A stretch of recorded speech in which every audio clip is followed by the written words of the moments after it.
Om Namo Bhagavate Vasudevaya. Om Namo Bhagavate Vasudevaya. Om Namo Bhagavate Vasudevaya. Om Namo Bhagavate Vasudevaya. Om Namo Bhagavate Vasudevaya. Om Namo Bhagavate Vasudevaya.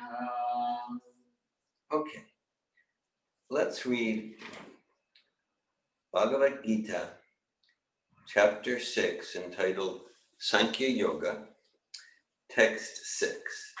So it's chapter 6, text 6. Okay. We'll start with the Sanskrit words.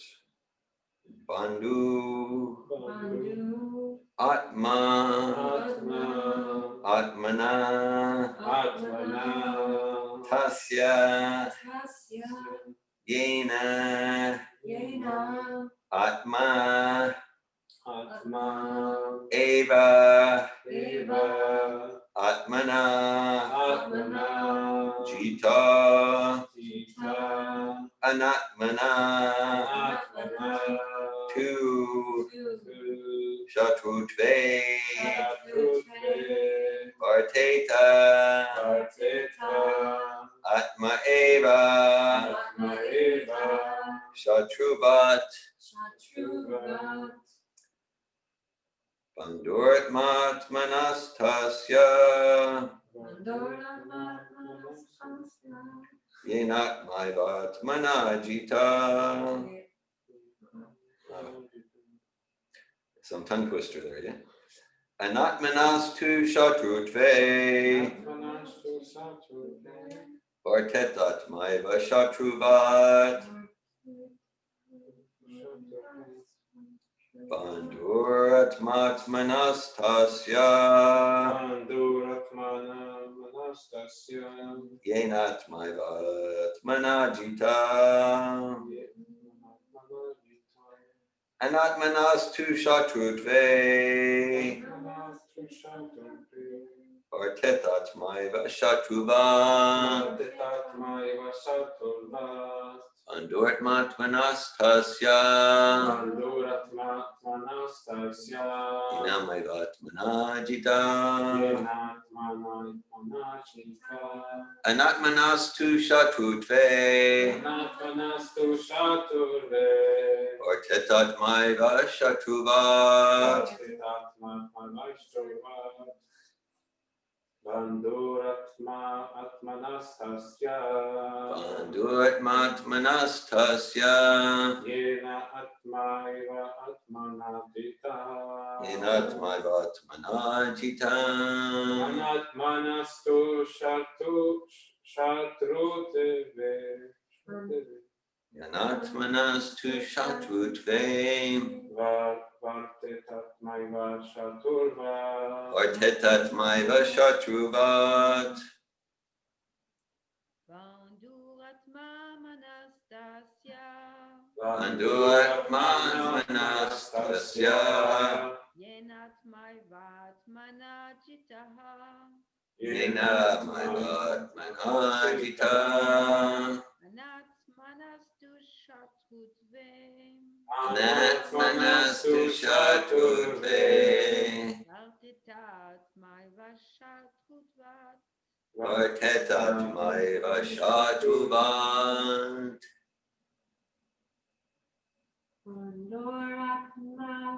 Manastasya, Banduratmatmanastasya, Yenatmatmana Jita, Yenatmaivatmana Jita. Anatmanastu Stratve, Anatmanastu Shatrutve, Vartetamavat Stratruvat, Vartetatmaiva Shatruvat,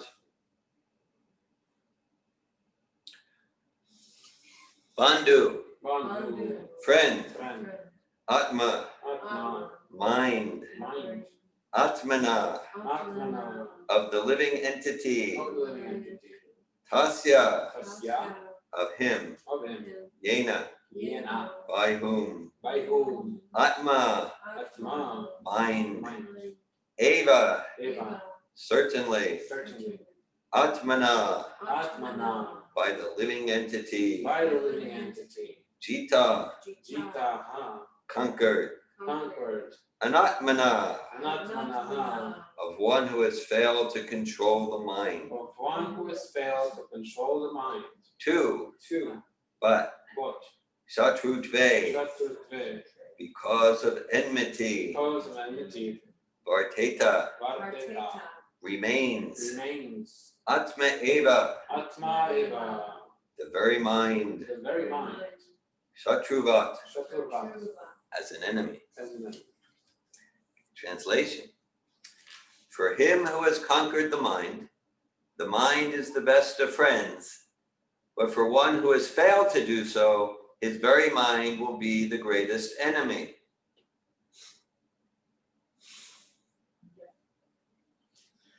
I just have a sense we can all relate to this.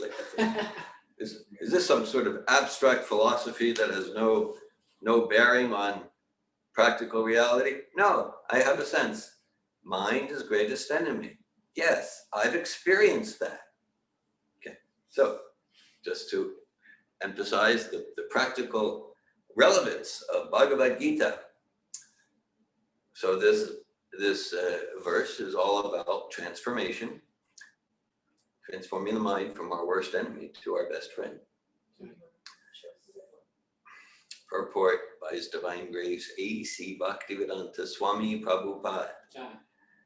The purpose of practicing Eightfold Yoga is to control the mind in order to make it a friend in discharging the human mission. Unless the mind is controlled, the practice of yoga for show is simply a waste of time. One who cannot control his mind lives always with the greatest enemy, and thus his life and its mission are spoiled. The constitutional position of the living entity is to carry out the order of the superior. As long as one's mind remains an unconquered enemy, one has to serve the dictations of lust, anger, avarice, illusion, etc. But when the mind is conquered, one voluntarily agrees to abide by the dictation of the personality of Godhead, who is situated within the heart of everyone as Paramatma. Real yoga practice entails meeting the Paramatma within the heart and then following his dictation. For one who takes to Krishna consciousness directly, perfect surrender to the dictation of the Lord follows automatically.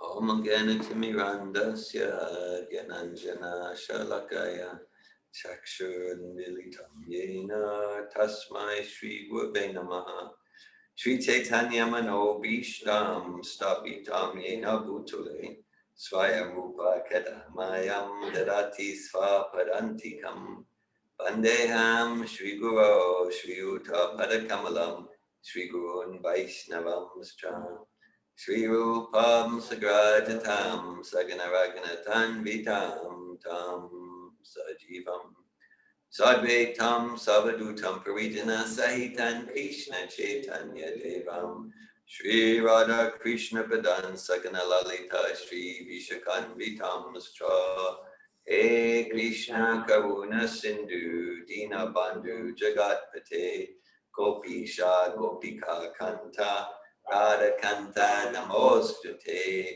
Tapta Kanchana Gourange Radhe Vrindavaneshwari Vrishabhanu Sute Devi Pranamami Hari Priye Panchakalpata Yubhyascha Kripa Sindhu Vacha Patitanan Pavanebhyo Vaishnavebhyo Namo Namaha Jai Shri Krishna Chaitanya Prabhu Nityananda Shri Advaita Gadadhar Srivasadi Gaura Bhakta Vrinda.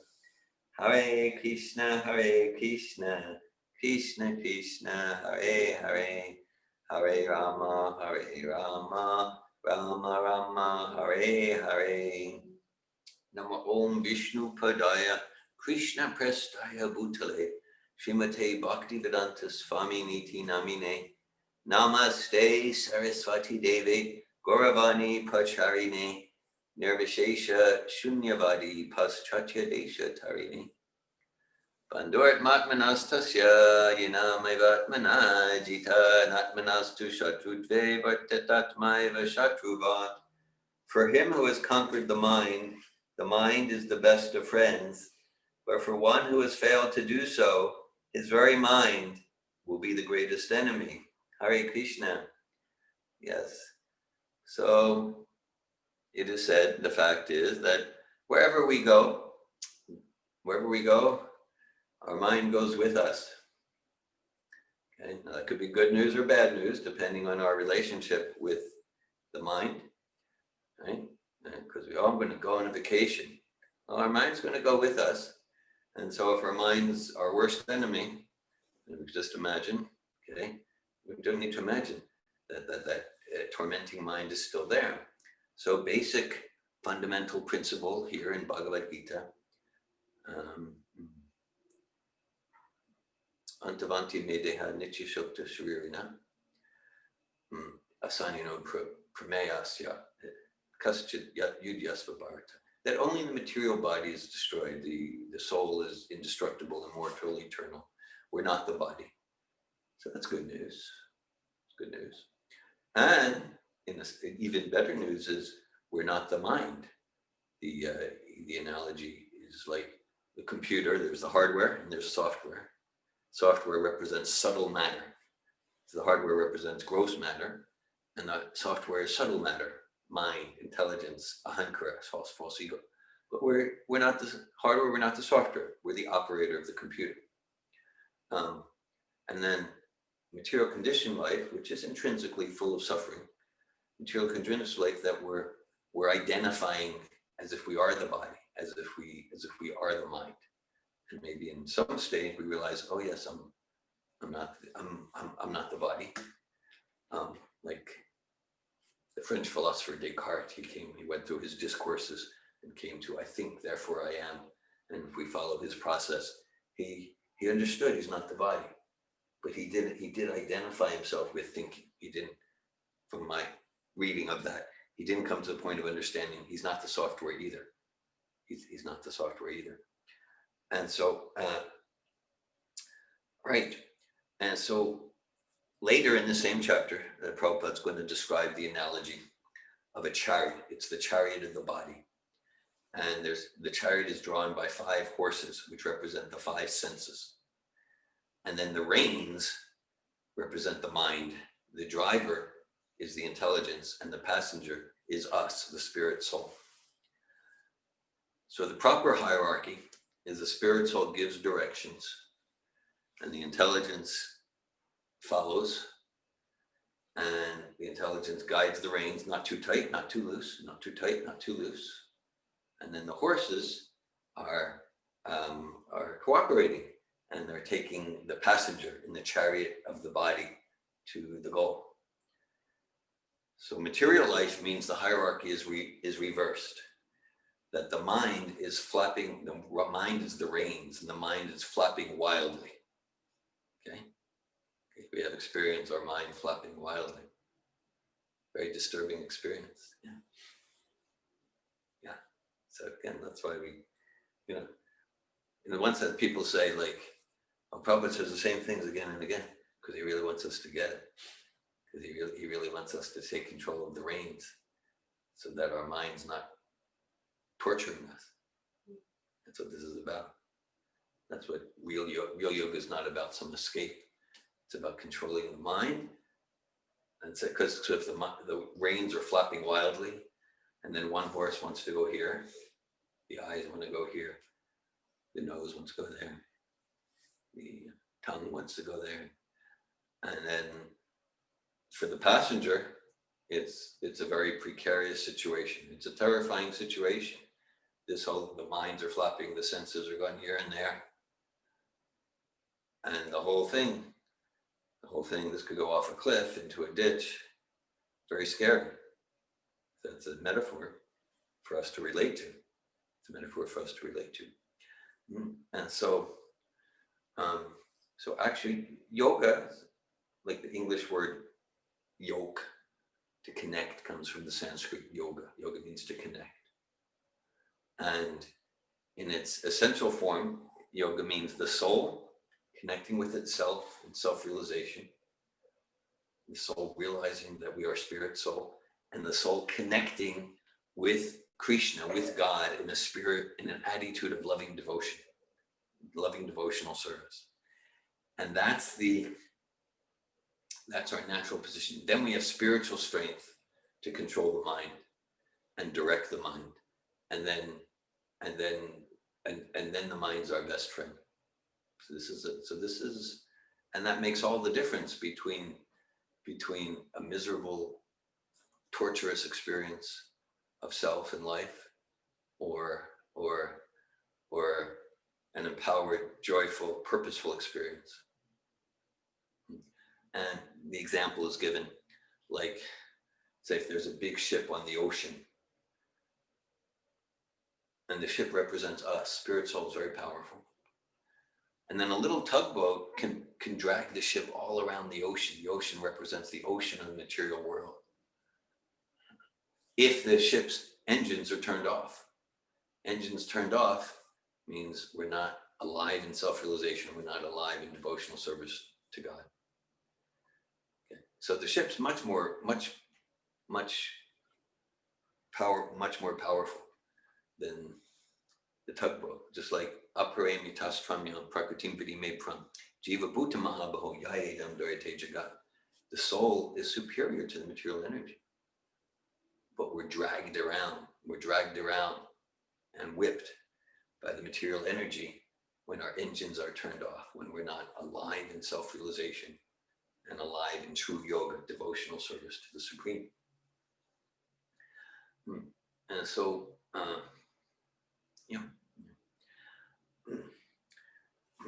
so Prabhupada describes here the term discharging the human mission. Discharging the human mission. So this human form of life, it's emphasized that it's a special, this human form of life, it's a unique opportunity to bring an end to this suffering. It's described there are 8,400,000 species, and the human form of life is rare. We use that phrase a lot from Descartes to Chardin. We're not spiritual beings, we're not human beings having a spiritual experience. We're spiritual beings having a human experience. So the spirit soul in the squirrel or the blade of grass or the cat or the dog or the lion or the tree, it's qualitatively the same spirit soul in you or me or any of us. Qualitatively made of pure spirit, Satchidananda, eternity, bliss, knowledge, cognizance. But the software and the hardware, the coverings are so thick in the other species that they can't productively engage in conversations like this. But we can. So the activities of the other species is absorption in eating, sleeping, mating, defending, 4 basic activities in different forms. And so Dvipashu, Dvipada Pashu, if all we do mostly is engage in glorified forms of eating, sleeping, mating, defending, then we're essentially 2-legged animals, and we're wasting the special opportunity of the human form of life. And so special opportunity, human form of life, atato brahma jigyasa, jivasitapa jigyasa, natayas jaya karma bhi, to inquire about these topics, to inquire about the absolute. What is the purpose of life? Why am I suffering? Why am I tormented by the mind? Am I the mind? Am I the body? What's the difference between spirit and matter? Questions like this, questions so that we can put an end once and for all to this painful cycle that's called samsara. Samsara Davanala Lita Loka, this painful cycle of birth, death, old age, disease, driven by the mind. I want this, no, I want this, I want that. No, but what about that? And that takes us from one day to the next and from one body to the next. And so in the human form, we don't have to surrender to this as like, there's nothing I can do. No, we can do something. We can transform our relationship with our mind from worst friend, and again, just like being in a cage with our worst enemy. Okay, to transforming from worst enemy to best friend, and this process is described. So the human mission, self-realization, realizing who we are as eternal spirit soul, not the car, the driver of the car, not the software, not the hardware, the operator of the computer, and engaging. And that's not enough, because it's one thing to realize we're not the body. It's another thing to realize we are positively spirit. Then more than that, not just I am the spirit, but I am a individual spirit soul. And then to realize what are the activities of the spirit soul and self-realization. Those activities are called bhakti yoga. So the soul in its perfected state does bhakti yoga. And then even if we're not in a perfected state, and we're still struggling with the mind, maybe quite a bit, we can still practice. That's called sadhana. We can still practice the eternal activities of the soul. And we can get, each day we can get a little better at it. We can get a little better at it. And then the recommendation of Bhagavad Gita is, yes, practice with detachment from, sometimes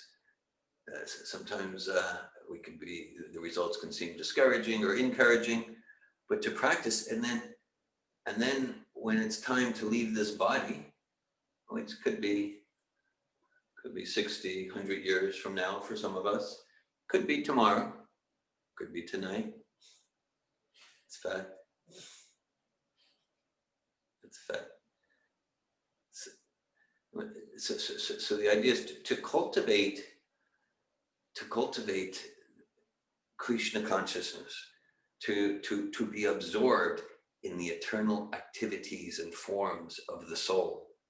And then when the soul leaves the body, yam yam vapi sman bhavam tyajetanti klevam tam tam eviti kontya sadatad bhava bhavita antakle chamam evam smaran muktva kalevaram.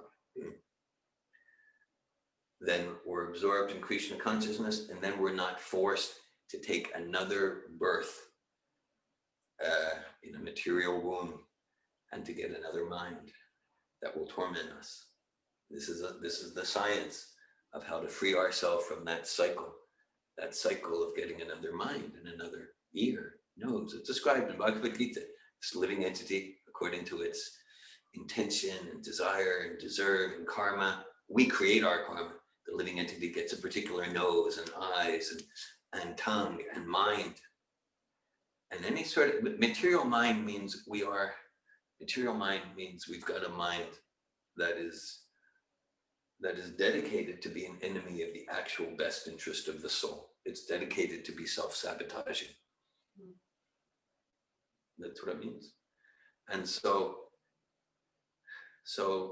whether it's in the seminars, coaching, and our whole coach training program, we have so many skills and techniques and methods, and we say a lot. And the purpose of all of them is to support the client, the spirit soul having a human experience, to support the client to connect with the highest guidance within.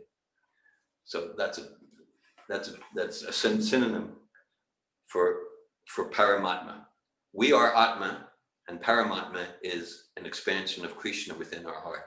It's the highest intelligence. So connected with Paramatma, yes, then that when we live according to the guidance from that highest intelligence within, which is fully represented in anything taught by Prabhupada, fully represented in Bhagavad Gita, Srimad. These are external representations of the Lord within the heart.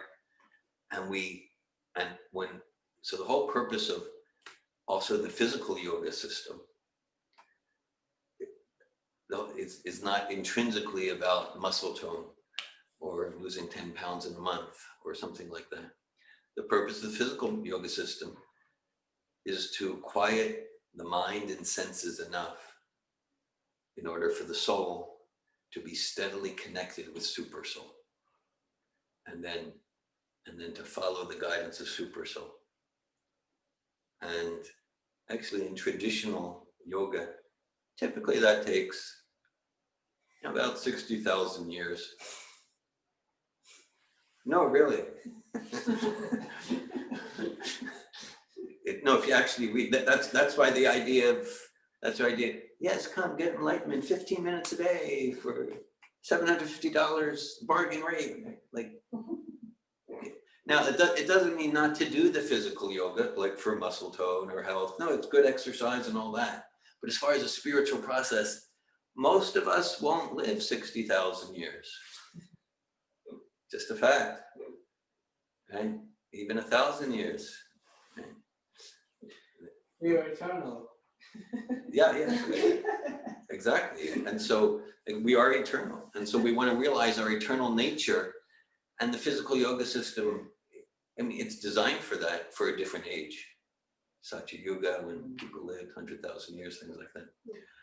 So that's why the yoga system prescribed and recommended for the current age, it's kirtan. Kirtan is yoga. Mantra, yoga through sound vibration. In this particular age, Sankirtan, what's called bhakti, because the purpose of the last verse of this chapter reads, Yogi nama pisarvesham madgaten antaratmana shradvan bhajate yo mam sameyuktatamo mataha. So Krishna, in this chapter, Krishna describes a lot about the physical yoga, the hatha yoga. And he goes, and the goal when someone achieves perfection in the asanas is bhakti, to serve Krishna with love and devotion. That's the goal.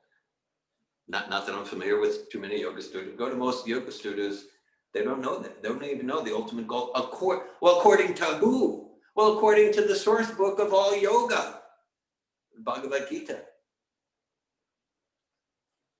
Srimad Bhagavatam. Yeah, this is the source book.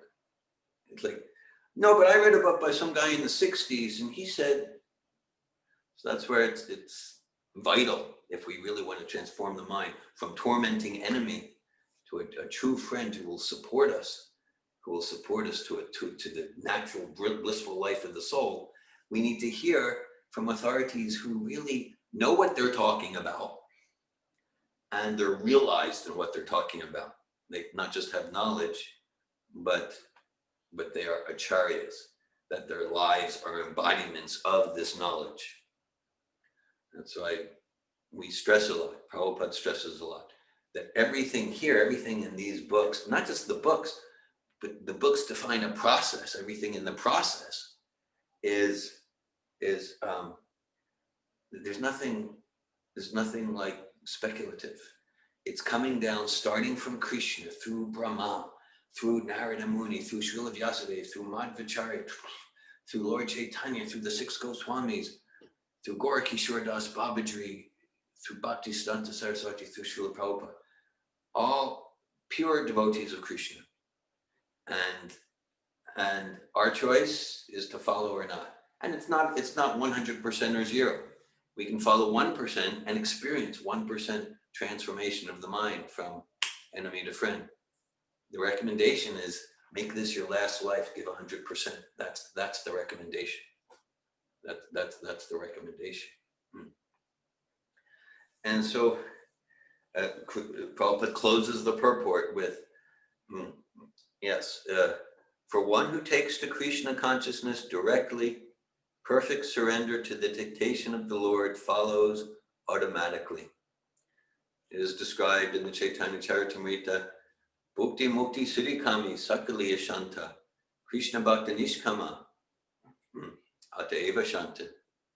It's described that even the yogis who are looking for non-personal liberation, or those who are looking for mystic power, or those trying to enjoy materially, there will not be peace. Only for the bhakti yogi will there be enduring peace. Will there be enduring peace? And it's a very dynamic peace. It's not a shanti, shanti, shanti. It's very dynamic peace. It's like, it's a working hard peace. Of course, Confucius said, if you love what you do, you'll never have to work. So like, well, okay, like, this is the third class I've led today, okay? It is, actually, I started at 6 a.m. leading class, and then we had Bhagavad Gita, and then like that. And yeah, so.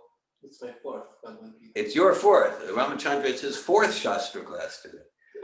So, so if I had $10 billion in the bank, what I would have done today is do 3 or 4 Bhagavad Gita classes. I read recently a statement from an author named Thomas Wolfe, very good writer. Not necessarily, his name's Thomas Wolfe. I'm pretty sure no relation there, but anyhow. But he said you have achieved the pinnacle of success. You have achieved the pinnacle of success when you're not interested in money, compliments, or popularity. So I really like that, because I know for myself, yeah, like I get to read Bhagavad Gita and share my realizations, and it's just like, I mean, I'd like to do this 24 hours a day, okay? And so, yeah, so money, compliments, popularity, in terms of Prabhupada uses, Thomas Wolfe somehow has perfect realization in that regard, that profit, adoration, and distinction. These are kind of like subtle forms of material enjoyment.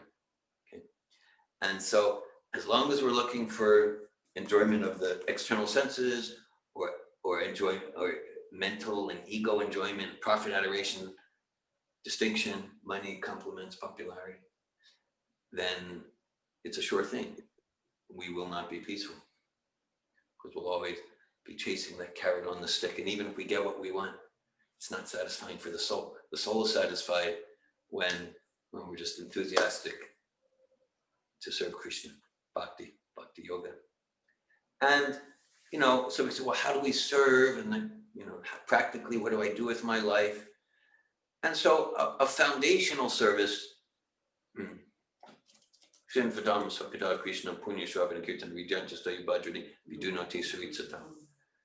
Krishna, the personality of Godhead, who is the Paramatma super soul in the heart of all living entities, and the benefactor of the truthful devotee, personally cleanses the heart from material desire for the devotee who has developed the urge to hear his messages, which in themselves are virtuous when properly heard and chanted. So, Shravanam Kirtanam Vishnu Samaranam Parsib.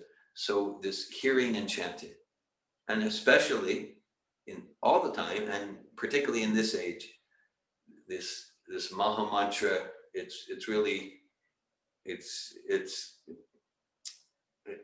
especially potent, because other processes like the 60,000 year yoga process, they're just not real practical. Strict adherence to my varna, it's just not going to happen. I'm just not going to figure that out this lifetime.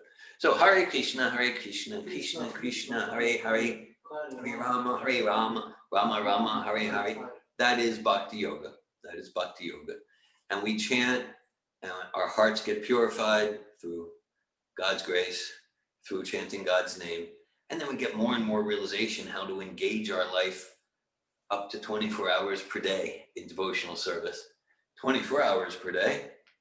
Really, like the mentality of a devotional soul is really, it's not even like I'm going to go to sleep, and I'm not there. I'm going to sleep. I'm going to eat. But the idea is, okay, I'm going to rest my body now for a few hours to use it with enthusiasm in God's service.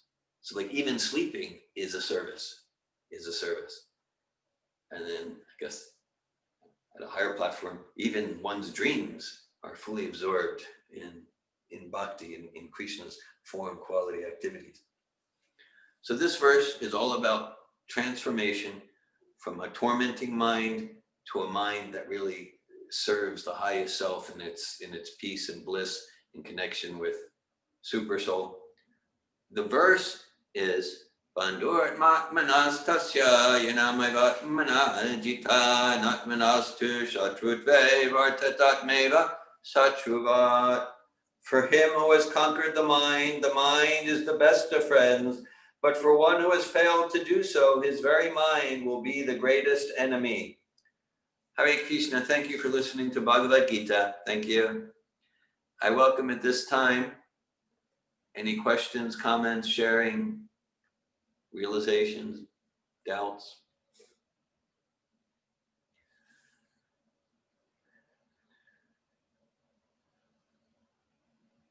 I was wondering, according to which formula I know that I'm not pulling the reins too tight or too loose. Guys, did you hear Ramachandra on internet there? Not so much. Okay, I'll repeat your question in the future. Speak a little louder. Okay, so Ramachandra asked, how do I know if I'm pulling the reins too tight or too loose? Okay, well, one thing that comes to mind, Krishna says, Rajavidya Rajaguyam Avijamitam Uttamam Prajakshavagamam Dharmyam Shushukam Kartumavyam. Krishna says this process is joyfully performed. So that's one way. That because like if I'm pulling the reins too tight, and it's just like, no, I will never have another laddu again. No, I'm an austere spiritual person, or like that. Malini shaking her head. Yes, or yes, that. So if we're pulling the reins too tight about sleeping, eating, recreation, Krishna says in this chapter, Yuktahara viharasya yukta chestasya karmasu yukta swapna vabodasya yogo bhavati dukkha. Krishna says in this path of bhakti, it's important to be balanced, regulated in eating, sleeping, recreation, work. All right, so if I'm pulling the reins too tight because I'm this austere spiritual person, and then I'm like this, don't get near me because I'm this stress monster because I'm so frustrated inside, and can't you see how spiritual I am? Just like, why don't you just have a laddu or something? Like, okay. So then that's one sign. And then the other sign, if I'm pulling, if the reins are too loose, then I'm dull-minded. And I'm lazy because I watch too much TV and just spacing out on the internet. Too many laddus and sleeping too much. And then I have no spiritual enthusiasm. So we can note our experience to see like if we're in that like healthy, balanced growth edge, enthusiasm, increasing joy. I mean, that's very real for me. It sounds like pretty practical in terms of like. If you can speak up a bit or come closer. Yeah. Thank you. I was saying that it sounds like practical and like relatively like simple with like, let's say like gross desires. But I'm wondering when it comes to like subtle desires like adoration, fame, distinction, or like even like relationships, like especially when it's not with, they're sentient beings and what is that? Insentient? Insentient, yeah. With insentient beings, yeah, I just want a laddu, so I'm gonna go and make a laddu. But let's say I want company, I want friends, I want a partner, and it's because it's a sentient being, like we cannot force that, we cannot like manufacture that. Yeah. And I feel like, yeah, the ropes are tightening, and okay, what do I do? Like, I don't have an ability to loose the ropes, because it depends on another sentient being. Yeah, okay. Thanks for that. Yeah, so you're saying, okay, well, you understand kind of the discussion on the gross platform, ladus or money in the bank or stuff like that. But what about on the subtle platform? Yeah, right. Okay, so the principle's the same, and it requires generally like more subtle introspection, all in the context that material life is intrinsically difficult and disturbing. I think you said that already today. Maybe a few times. So yeah, but the principle is the same, because just like, okay, the idea is in the soul in pure devotional service. I do my service and I might be vilified, I might be appreciated, I might be loved, I might be hated. I just continue serving with enthusiasm. Okay, and appreciation might come or not. But then I might notice like, okay, well, actually, I want some recognition and appreciation. It's not spirited, it's the same principles. Yeah, I do want a ladu, thank you. Okay, so it's the same principle that actually, yeah, I do feel a need, material. I'm not Atmarama. Like, I want some recognition, I want some appreciation for my subtle body, and to acknowledge that.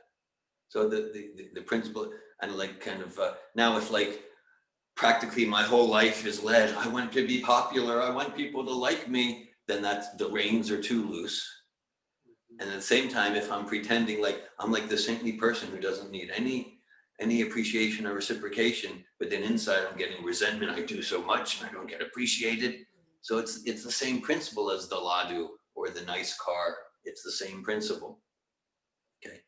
And then if we acknowledge that, yeah, I do want this level of, let's call it gross. Yeah, I do want a nice house. I do want some comfortable living. I don't want to just wander in the forest or sleep on the street or something. I want some comforts, thank you. And similarly, yeah, I want some appreciation, want some recognition, and I want to save up some money, or yeah, some things like that. And it's not all for Krishna. It's just like, it's for me, but this is my truth. Okay, then it's about, okay, acquiring them. Then it's about acquiring the subtle and gross gratification. And that's, yeah, so we're recommended to do it in ways that are as much as possible sattvic, all within the context that it's a struggle. Material relationships are a struggle. They're a struggle. M. Scott Peck starts his book, The Road Less Traveled. He starts his book with the first 3 words are, life is difficult. Means to get our material, or our gross and subtle material needs met, it's a struggle, it's difficult. And then his next sentence is, once we accept that life is difficult, then it no longer matters. Because then our sense of satisfaction and peace and fulfillment and inner security is not dependent on fixing the difficulties, fixing the disturbances. Once they're fixed, then I'll be happy and satisfied. He goes, yeah, as long as we resist the fact that life is difficult, then he was a psychiatrist. He said that's where all the neuroses come from, and the psychoses.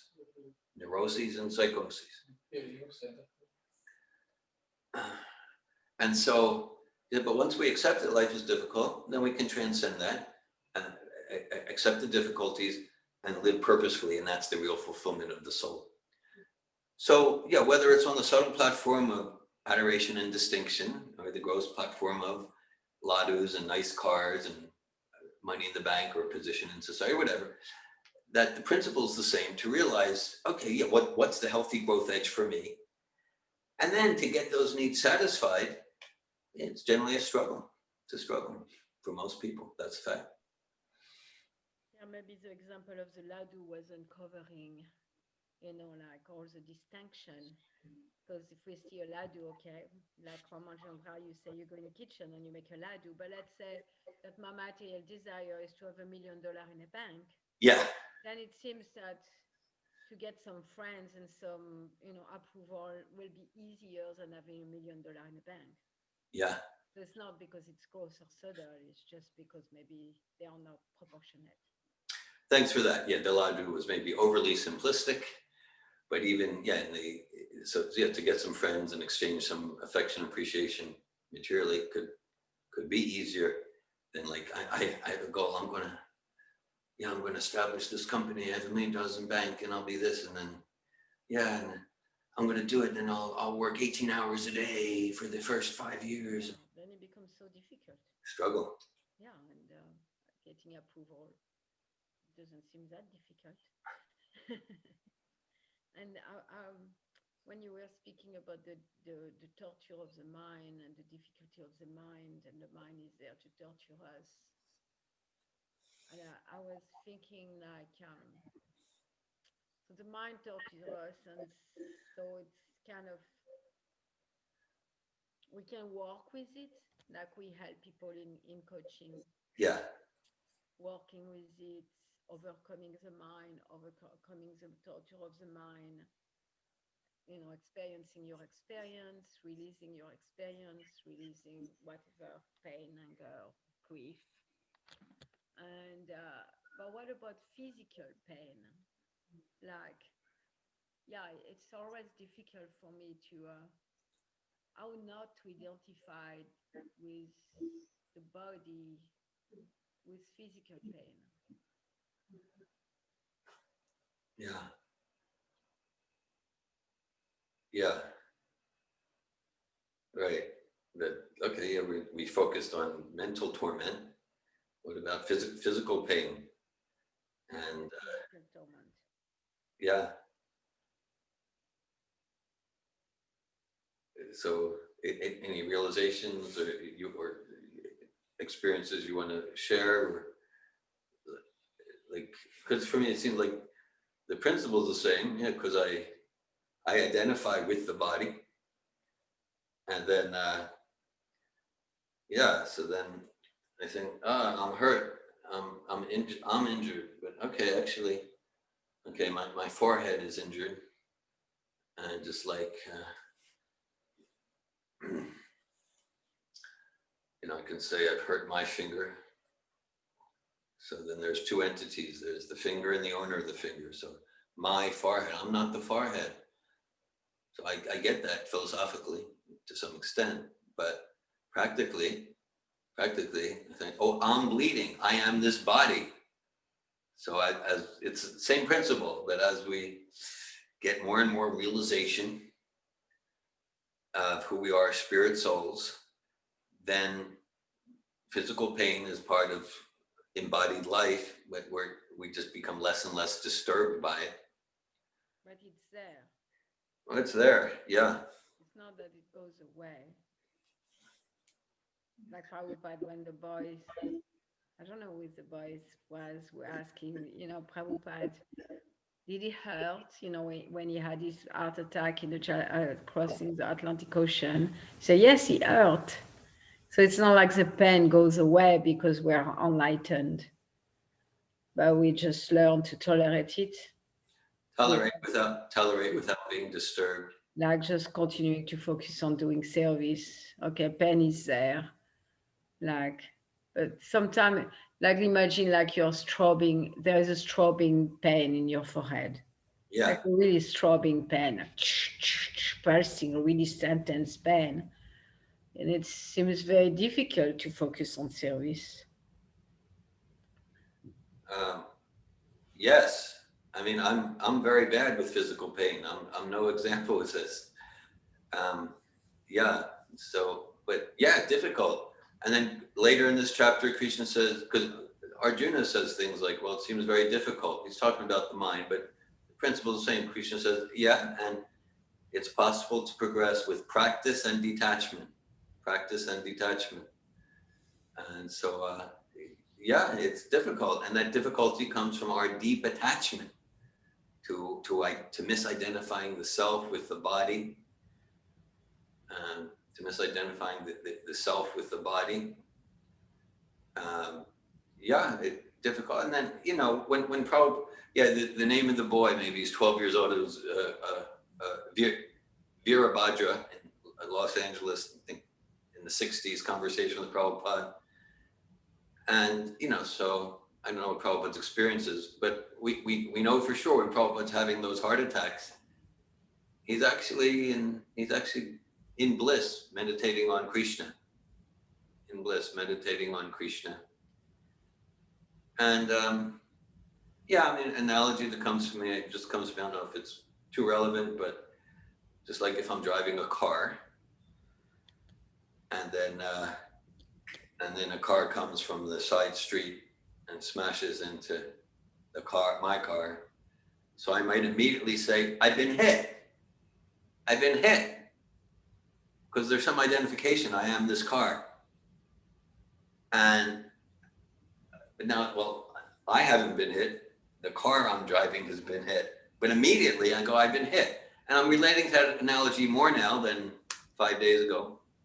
Because, okay, so like I fell and then Dennis said, oh, there's blood. Are you okay? Yeah, I'm okay. No, you're not okay. There's blood. And then I thought, oh, I'm injured. And then the others who were around, they said, you lie down, Dave. And it was very nice because I lied down and all the tennis buddies, they were over me and I was, Hare Krishna, Krishna Krishna, Hare Hare, Hare Rama, Rama Rama, Hare Hare. And so they thought, oh, I guess that's the thing to do here. So they started chanting Hare Krishna, which is something I don't usually do with them on the tennis court. So, but then as I was lying there, within moments, as I was lying there, I had some realization that like, yeah, I'm not injured. My forehead has a gash. I'm a spirit soul and I'm chanting Hare Krishna. But immediately when it was happening, because of my attachment to I am the body, it was, yes, I've been hit, I've been injured. But then a few seconds later, okay, the forehead of this body I'm in, it has a wound, and I'm the spirit soul chanting Hare Krishna. So I just like that.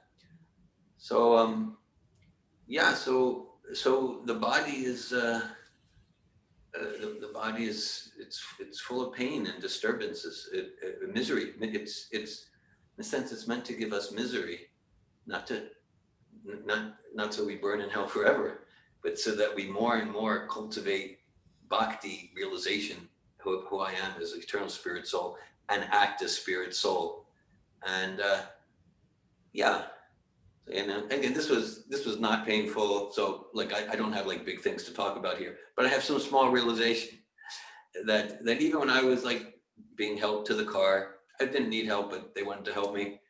And they were driving in the emergency room. You know, I had deeper like, yeah, I'm going to chant more attentively now, and like, yeah, I don't want to miss a day reading Prabhupada's books, and you know, so in some ways, you know, like it was, you know, I used the crash, you know, to achieve what Prabhupada calls the discharging the human mission. And so the body has pain, and that's it's meant to bring us to deeper devotion to Krishna. Like there is, like each of us, we have a vehicle with a certain level of pain. Yeah. And that pain is there and it manifests different times for different purpose. And to just embrace the pain and use the pain to come closer to Krishna. Yeah, that's the encouragement of the sages. Thank you, Malini. Thank you. Hare Krishna, David. Hare Krishna, George. I have a question. In your book, Relationship That Work, you mention examining underlying assumptions. And I've been thinking about that lately. Like when events happen, when I'm trying to respond, and I instantly am flooded with so many assumptions. Um, are you are those assumptions that you are referring related more to the mind causing the disturbances, or is it more related to the modes of material nature, like churning and me like responding? Because my inclination is that it's more like the mind, like when I'm doing a job interview or whatever, and I don't get a call back, and then I can see like all these assumptions come in, and then I'll send a message to the guy. He's like, "Oh, I'm so sorry. Like I've been busy. Like can we whatever like But whatever the situation happens, is I'm more curious about the relation of assumptions. Um, is that more related to the mind? Is that a reference to the mind? Or is that more a reference to like being in the mode of passion or being in the mode of ignorance that happens? Okay, yeah, thanks for your question, George. From what I'm understanding from your question, I mean, my short response is both, because both are interrelated. Because like if I'm living in a framework of rajas, passion, or tamas, ignorance, it means my mind is intimately associating with that aspect of the machine of material nature, the rajas part of the machine, the tamas part of the machine. And so, yes, right. And so the modes means that's the modes that my mind is saturating in. That's the modes that are permeating this mind. And so the assumptions, like if I win, she will lose. If he wins, I will lose. Assumptions. The goal of life is to increase my material comforts. Yeah, that's our mental constructs, and they're born and built of the modes of material nature. And so examining our assumptions is intrinsically sattvic. It means we're bringing that which was less than conscious, that the rajas and tamas that was driving us from beneath the conscious surface. As Carl Jung said, till we make the unconscious conscious, it'll direct our life, and we'll call it fate. That which is and examining it. Now, even if what we're examining is all this murky stuff, deception, jealousy, like that, even if what we're examining is very lower mode, but the process of examining is sattvic, sattvato, is sattvic. And so that's the process, at least it's the beginning of a process to transform the mind's assumptions, the mind's paradigm from tamas and rajas to sattva, towards transcendence, towards Shuddha Sattva. So I see that it's not like this or that they're really one and the same.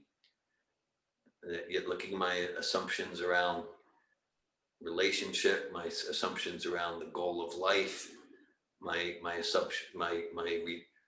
assumptions around anger, they're all intricately related to what are the modes that my mind is associating with.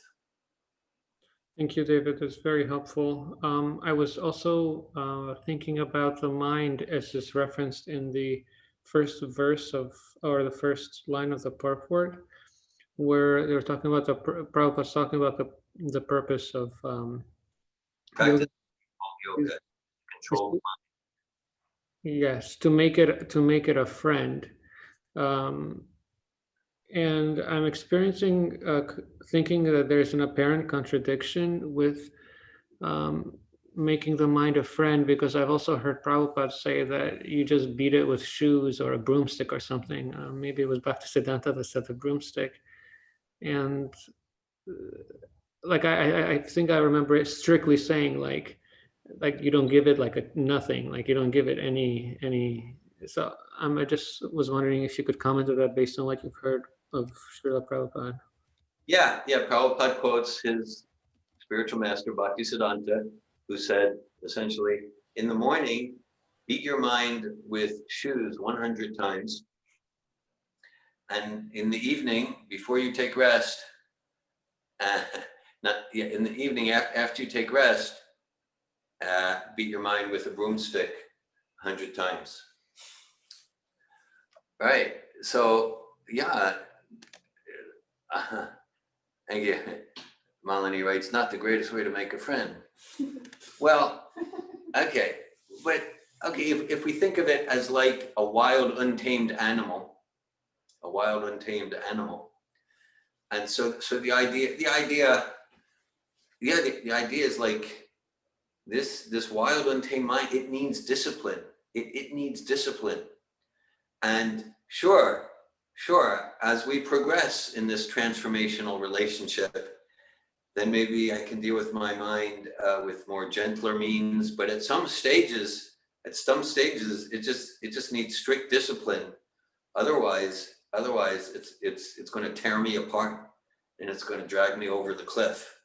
So it needs like strong, strict discipline, and then gradually, then the mind is okay. How can I serve you? Yeah, how can I serve your mission rather than you serving my agenda? So, yeah, such a statement from Bhaktisiddhanta, it's to impress upon us. It's impress upon us like it's that this is that it requires unbreakable determination to control our mind. It requires unbreakable determination that this is like this is not lightweight stuff. If we're serious about the process, it's not lightweight. Now, of course, it's a joyful process because it's taking prasadam, it's chanting Hare Krishna, it's discussing amazing philosophy. It's a joyful process, and along with the sadhana, then there's also in the conditioned stage. Because like I'm trusting that Bhaktisiddhanta wouldn't need to beat his mind with the broomstick because his mind is his best friend. But he's saying like, no, this is serious. This is like you're in a cage with a wild animal here. Yeah, and so we all experience. So he's impressing upon us that if we really want to be successful and and not be forced to take birth again with another material mind and body, if we really want to be successful, we need to have a warrior mentality. We need to have a warrior mentality. That's a fact. Thank you. That is very helpful. Thank you, Joy. I have a question. Laura. Let's see.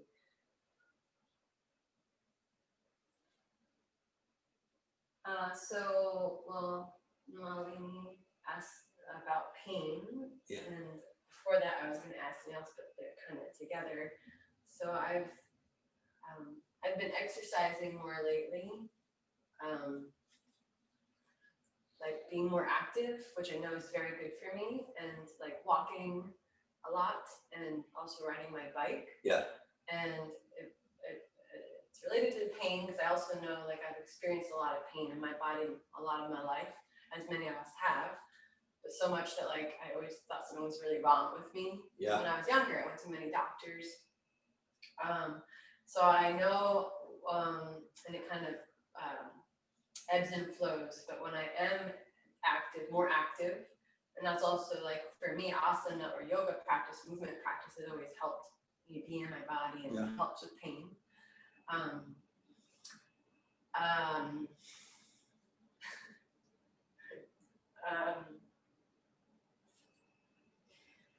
So it's like really good, I think, for me to be active and exercise. It helps that feel better, less pain in the body, and I feel clearer in my mind. Yeah.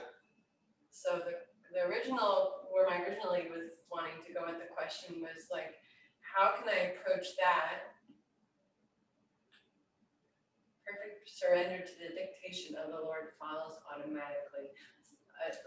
Like I'm sensing that like, okay, I'm gonna go take care of myself in this way. And how can I approach that in a way of service, right? Like, I'm not like, I enjoy biking, I'm enjoying it. Yeah. Sometimes also like, it's like hard, right? in a good way for my body. And I do it because it's like I'm taking care of myself. So I guess it's like, yeah, how can I do these things and also in a mode of like service is like, how can I be doing that to serve Krishna or to be, like, how can it be in a mode of, yeah. Of bhakti. Yeah, like, yeah, that's what I'm curious about. Because right now I'm not like serving anyone, I would say, well, maybe that's not true. I have a thought that like serving someone needs to be like at my job and eventually like, yeah, I do desire work and service in a different way. But right now it's like really simplicity. Like I'm just like eating, walking, staying active, studying and doing other like things. Yeah. But I don't, like there's like an old mind pattern that comes in like, oh, you're being selfish, you're not doing anything good, which I'm not listening to that. Okay. I'm really just being present. But so the questions about like exercising perhaps, but also just like my lifestyle right now, how can I approach that in service still? And even if it's just taking care of myself. Yeah. I think I'm understanding where you're going with that. Okay. Thank you, Laura. Thank you. Yeah, and so, well, first of all, okay, I meant there's a verse later in this chapter, Krishna says, in this process, it's very important that there's a distinction between self-care and self-absorption. So self-care, physically, mentally, socially, intellectually, spiritually, and all. So just like, okay, let's say if I have some important trip to make in Orlando, Florida or something. Okay, oh, before I go, because I have some real purpose, some real business to do in Orlando. Okay, so okay, let me get the car serviced. Let me make sure the tires. And so my meditation isn't intrinsically on the tires or the oil change. The meditation is on I want this car to be in good shape, so the car will serve me in my purpose to get me to Orlando. So similarly, if we see, okay, like self-care, if we can be in the question, well, what is this self I'm caring for? And that really the ultimate self is the soul, and the body's a vehicle that I use to get to Orlando. So that this body is a vehicle to serve Krishna. So I can cultivate the mentality that when I'm nourishing my body, when I'm exercising, when I'm getting fresh air and sky and moving my body, that yes, I'm caring for the vehicle, so I can use it in bhakti, so I can use it in God's service, and we can cultivate that consciousness, and then care for the body becomes part of bhakti yoga. Actually, but Prabhupada said, he said 3 things in this order: health, sadhana, service. So Prabhupada, he had no self-absorption. He was fully in service, and he gave a lot of energy to taking care of the body. He gave a lot of energy to taking care of the body.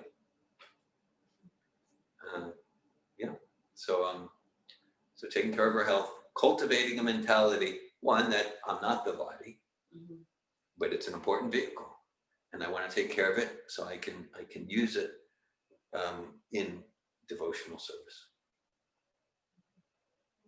Thank you, Lord. Hare Krishna. Yes. I just wanted to add to what you said to Laura, because also I hear Laura like, if you chant or read, it doesn't seem like service. But hearing and chanting, remembering are the first 3 items of devotional service. So it's also redefining what service means. Because when I chant Hare Krishna, like when we chant japa in the morning, when you take your walk with chanting japa, this is service. When you sit in a Bhagavad Gita class right now, hearing David speak and read Bhagavad Gita and purport on Bhagavad Gita and speak philosophy. This is service. So sometimes we define service by doing something for others, but devotional service is really defined as hearing and chanting as foremost. As another aspect. Yeah, it's an important point. Yeah. Yeah, thank you. I really appreciate you sharing that. Because I'm appreciating that, and I think that's a form of self-care also. I see that first in a way, and I'm appreciating that it is service, and I like it's opening my mind to seeing that, and to also seeing that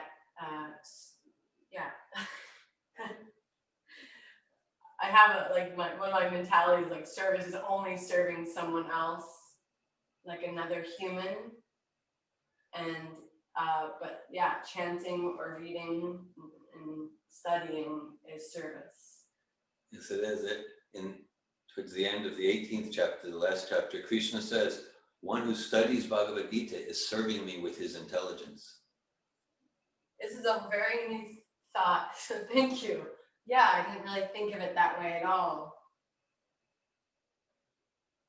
I'm really appreciating, it's kind of opening up something new. Thank you. Thank you, Melanie and Laura.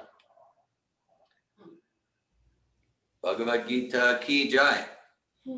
Srila Prabhupada ki jai. Jai. Hare Krishna. Hare Krishna.